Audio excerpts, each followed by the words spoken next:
Alô, vamos lá. Crise de 1929, tá? A gente vai fazer esse capítulo 22 e o capítulo 23, que é o fascismo, tá? Então vamos lá, ó, capítulo 22. É isso? 22, crise de 1929, tá? Esse capítulo ele pode aparecer com outros nomes também, tá? A gente pode chamar a crise de 1929 como quebra da Bolsa de Nova York, ou também é, como é que chama? Tem outro nome. Quebra da Bolsa, crise de 1929 e esqueci. Mas em breve, provavelmente eu vou lembrar, tá? Crise quebra da Bolsa, crack, pode aparecer, ó, crack da Bolsa, tá? Primeiro de tudo, né? Essa crise, ela é uma crise mundial, tá? Mundial. Ela vai afetar o mundo inteiro, inclusive no Brasil também, né? Ela se inicia nos Estados Unidos, por vários motivos. Tá? Se inicia nos Estados Unidos e se espalha pelo mundo. Agora tem um adendo aqui, ó. Não afetou a URSS. O único país que não vai ser afetado pela crise de 1929 vai ser a União das Repúblicas Socialistas Soviéticas. Isso é bem interessante, porque isso vai botar é, é, em xeque o que a gente vai chamar de liberalismo. Ah, tá, pode botar aqui também, ó. Crise do liberalismo econômico, tá? Mas o nome do capítulo que normalmente vai aparecer para vocês é esse daqui, ó. Crise de 1929, crise mundial. Então ela vai se iniciar nos Estados Unidos. O que a gente tem que pensar? Os Estados Unidos era um país, assim, ó, tem uma cultura, né? Tem uma cultura de consumo, né? Consumo nos Estados Unidos está associado à felicidade, né? Consumo está associado a, cara, é isso, a felicidade, né? Tipo, então, tipo assim, você tem que consumir para ser feliz. E por causa disso, né, os Estados Unidos é o país, ó, é o país que mais consome no mundo inteiro, até hoje. Né, até hoje, o país que mais consome no mundo inteiro é os Estados Unidos. E por isso que eles conseguem recuperar de crises econômicas, né? Porque as crises elas são cíclicas, né? Elas têm momentos, o liberalismo econômico, o capitalismo, enfim, né? É, ele tem momentos de muita pujança, né? E momentos de decadência, tá? Então, o consumo nos Estados Unidos está associado à felicidade. E por causa disso, a gente também tem que entrar num negócio que a gente vai chamar de American Way of Life. O que é o American Way of Life? É o estilo de vida americano, né? O estilo de vida americano que está totalmente associado ao quê? Ao consumo.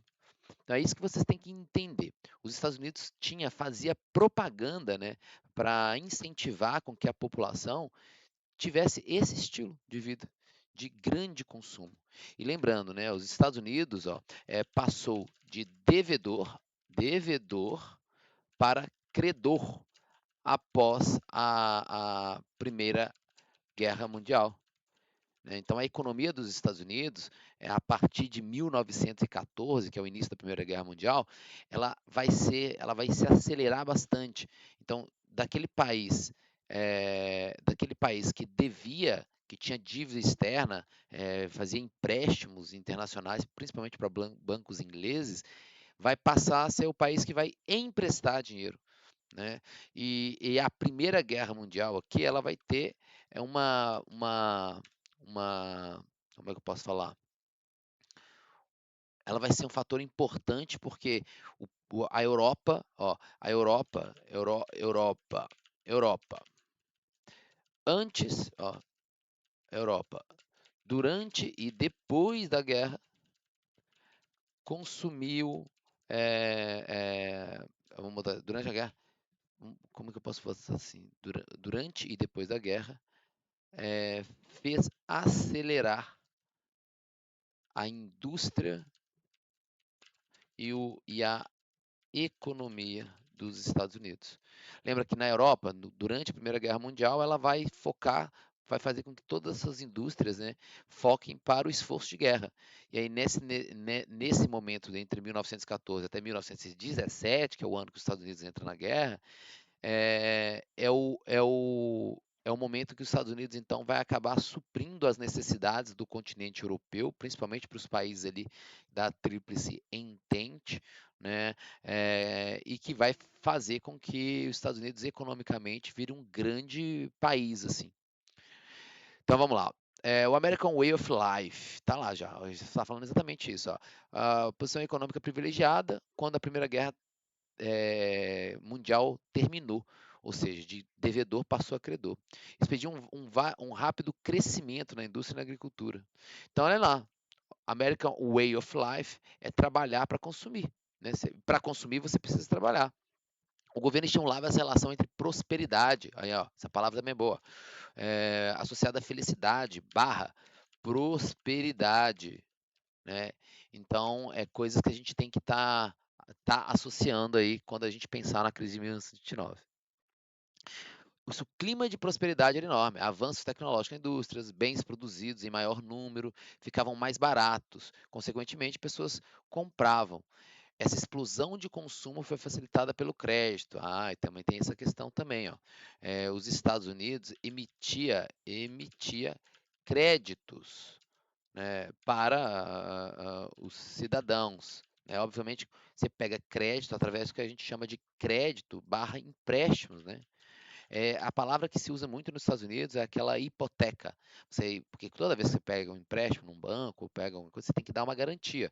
A garantia que você vai dar normalmente lá no que o estadunidense ele dá normalmente é a casa própria. Então ele meio que refinancia a casa dele.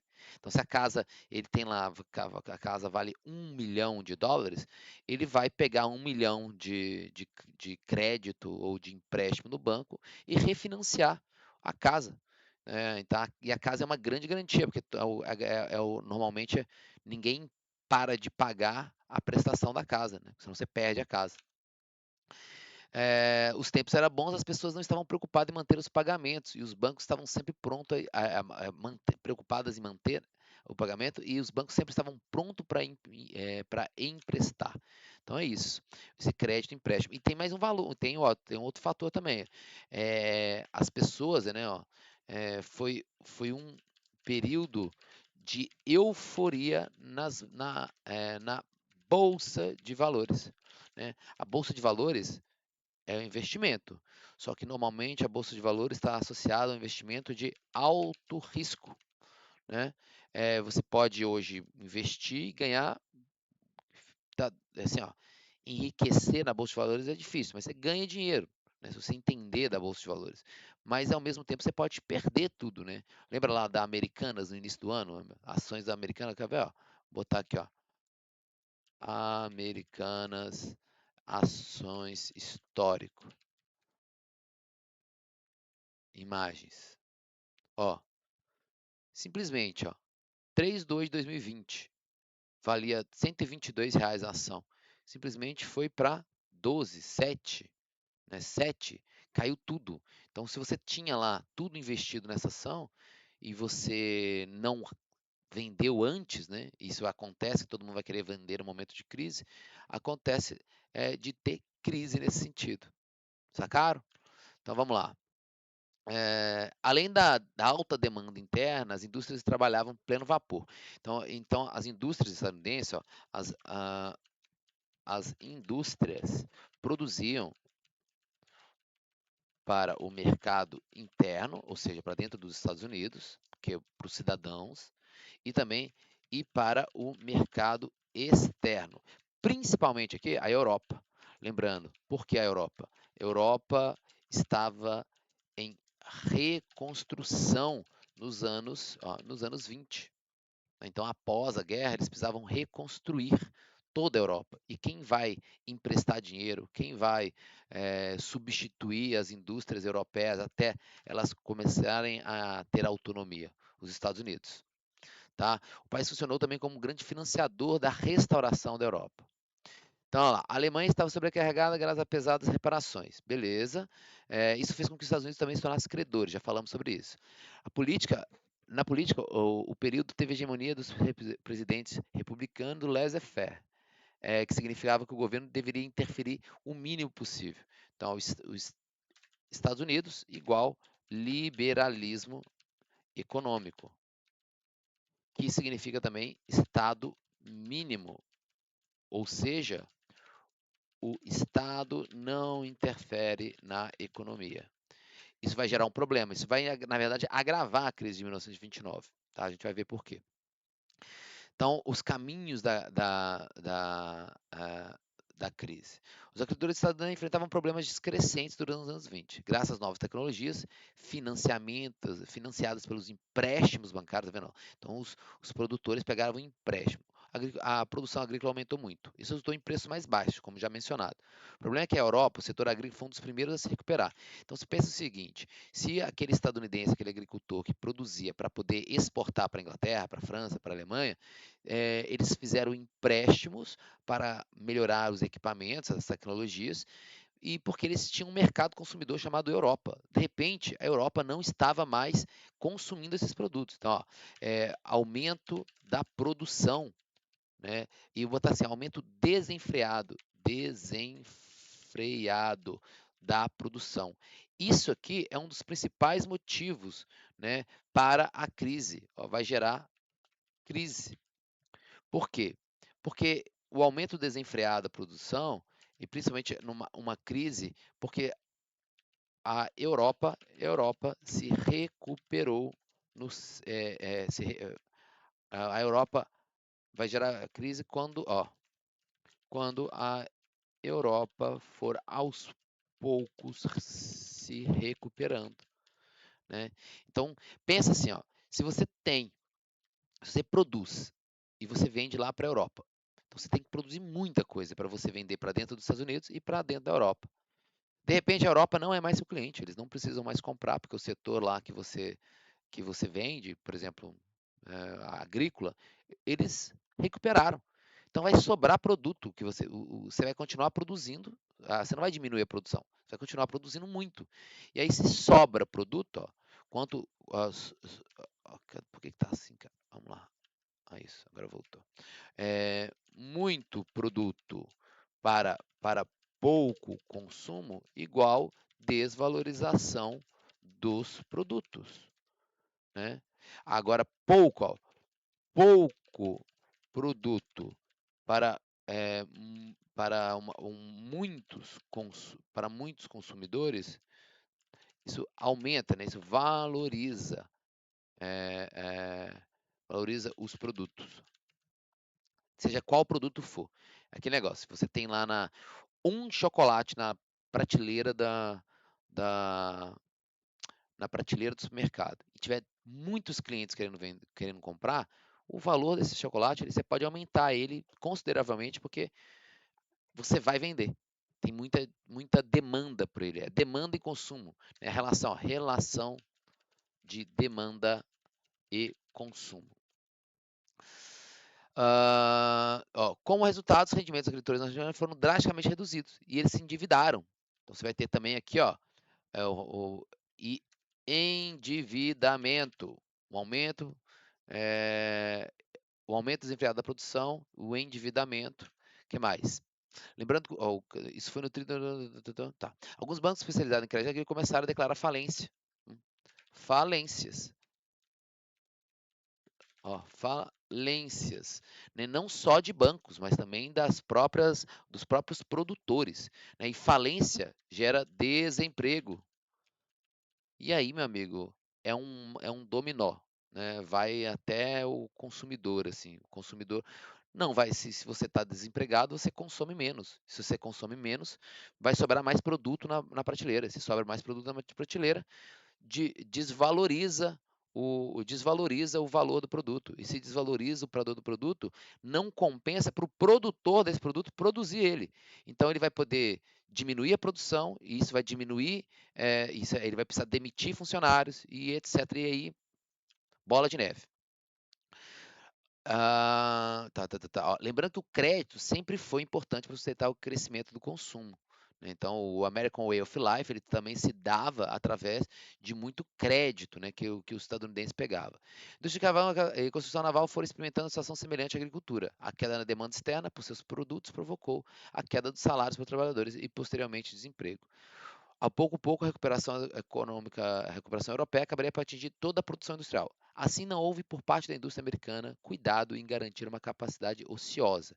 O que é a capacidade ociosa? É quando você diminui sua produção. Você consegue reduzir a sua produção sem precisar demitir, né, e sem precisar desvalorizar o produto. Né? É que mesmo com a desaceleração, eles continuaram produzindo ainda mais, eles aumentaram a produção. Aí isso vai só aumentar a crise. Por toda a década, as pessoas já tinham comprado produtos que precisavam. O mercado norte-americano ficou saturado de bens de consumo. Então não tinha nem mais consumo externo e nem mais consumo interno. Menos consumo resultava na queda de lucros e no desemprego. Menos pessoas com renda resultava as maiores dificuldades em pagar o empréstimo, consequentemente havia bancos falidos, mais bancos falidos. A espiral da crise. Né, ó, falências, desemprego e mais falências, né? É por aí.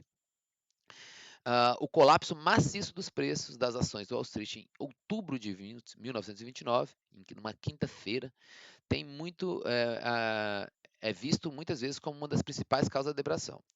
Isso não é verdade, é óbvio que isso vai contribuir, mas tá, milhares de acionistas foram arruinados, várias empresas entraram em declínio, fortunas desapareceram e as falências atingiram níveis recordes. Então imagina, se você tem todo o seu dinheiro investido aqui, ó, e simplesmente de um dia para a noite essa ação passa a valer R$ 7, você perdeu aí, sei lá quantos por cento, 600, 700% do valor do seu patrimônio, se o seu patrimônio estava em bolsa de valores. Né, ó. Por volta, cadê? A bolsa de valores, né? Então, ó, quebra, quebra da bolsa de valores está associado principalmente à falência das empresas. Né? Nesse clima de desconfiança, vários investidores exigiram seu dinheiro aplicado nos bancos de volta. Então, todos os bancos decretando falência. O que acontece? Você que tem dinheiro lá vai querer tirar seu dinheiro de lá. Você que tem dinheiro aplicado lá na poupança, você vai tirar. Se todo mundo tenta tirar dinheiro ao mesmo tempo, aí acaba mesmo. Né? Primeiro que o banco não vai ter dinheiro para pagar. E aí todos vão basicamente falir. O crédito e o consumo desaparece. Então, ó, esse American Way of Life, cadê? Ó? Ou esse estilo de vida norte-americano, ele acaba, como é que fala? Opa. Ele acaba se dando mal.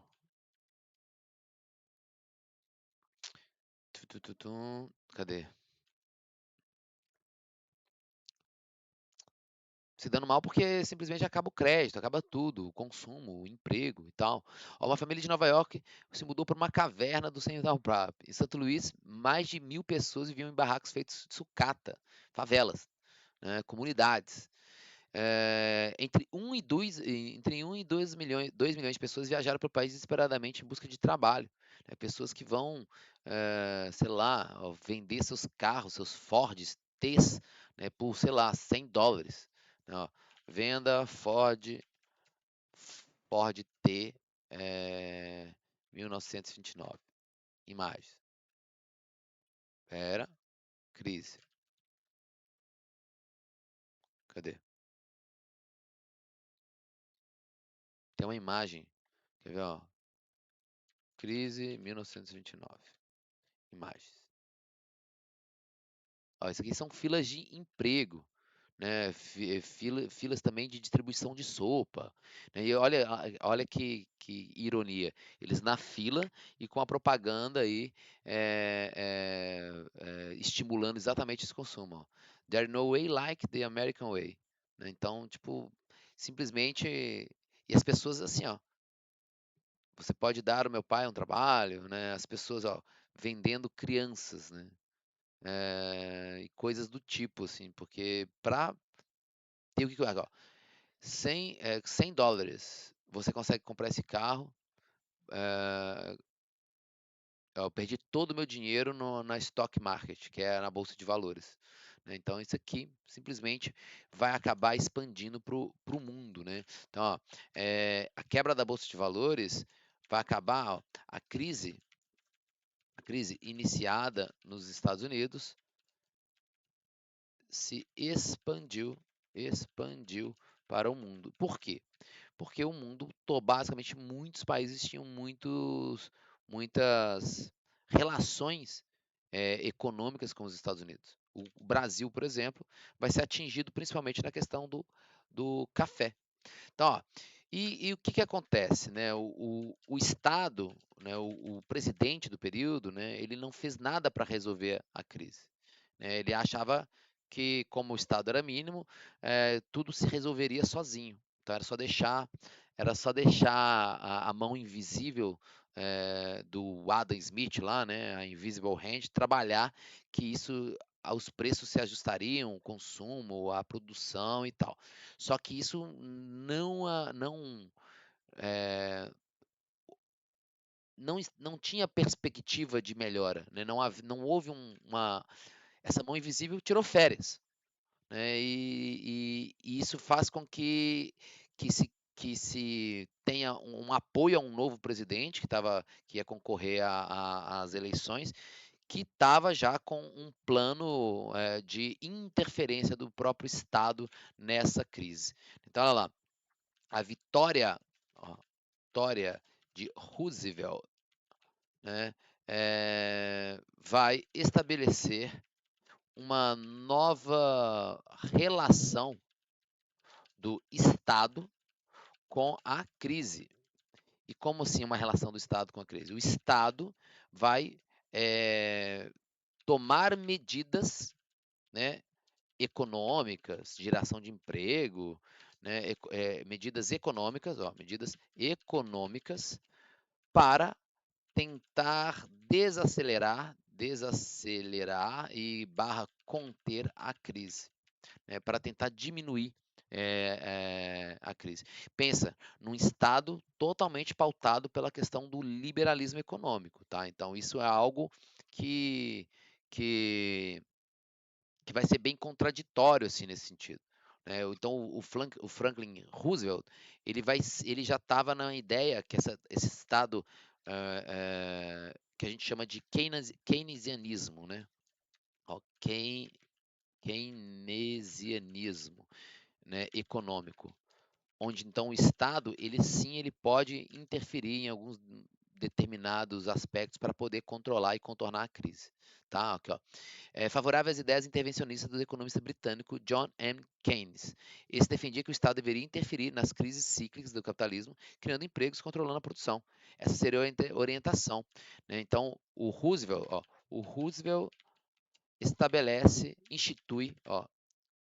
institui o New Deal. E o New Deal é o plano lá, o acordo que vai dar uma recuperada na economia. Oh, caramba, hein? Que vai dar uma recuperada na economia. O New Deal, então, é a intervenção do Estado para frear a crise. E qual que vai ser essa intervenção aqui? Intervenção, né? Então, a intervenção o governo decidiu manter o nível dos preços do carvão, petróleo, tabelando. Então, tabelação dos preços, criação de postos de trabalho, que mais? Empréstimos, o governo concedeu empréstimos, né, que lembra que os empréstimos, quem emitia empréstimo era só os bancos, né? Os bancos estavam falidos, é aí que ele vai fazer, né? Ó, a agricultura, o governo concedeu empréstimo aos fazendeiros que tinham a terra hipotecada.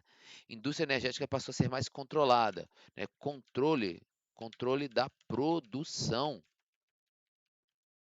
O que mais? Aumento dos salários. Ah, outra coisa aqui também, velho. Uma nova, vamos botar assim, legislação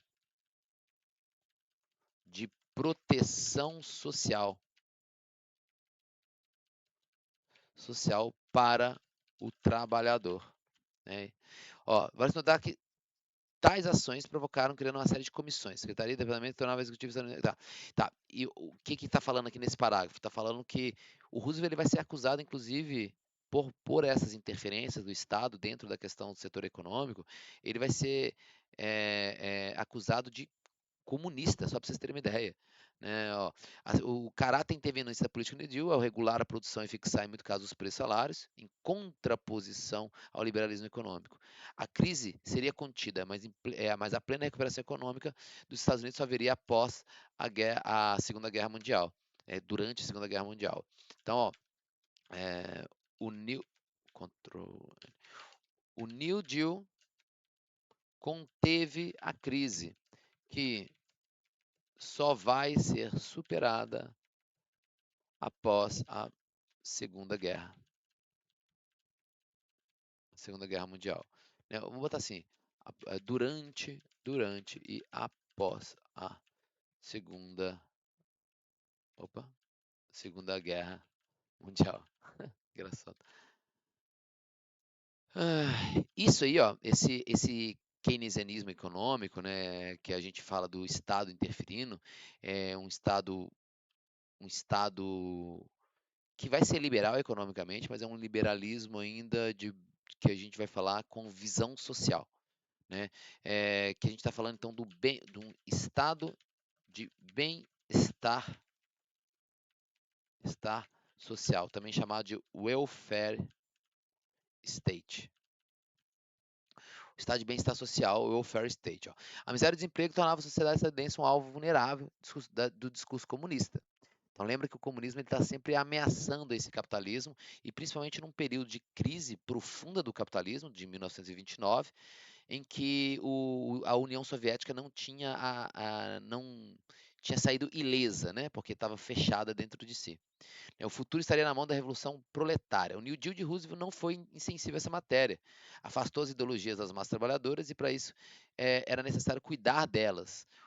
Então, a montagem do Estado bem-estar, ironicamente, Roosevelt seria acusado de características socialistas pelos conservadores da Suprema Corte Americana, né, porque ele vai fazer ações aqui, ó, na saúde, educação e no trabalho, né, o Estado cuidando disso, e não mais deixando entregue somente para a iniciativa e para o capital privado.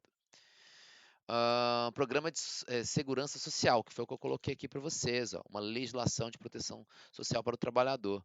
Pensões e aposentadoria. Antes disso, não tinha, tá?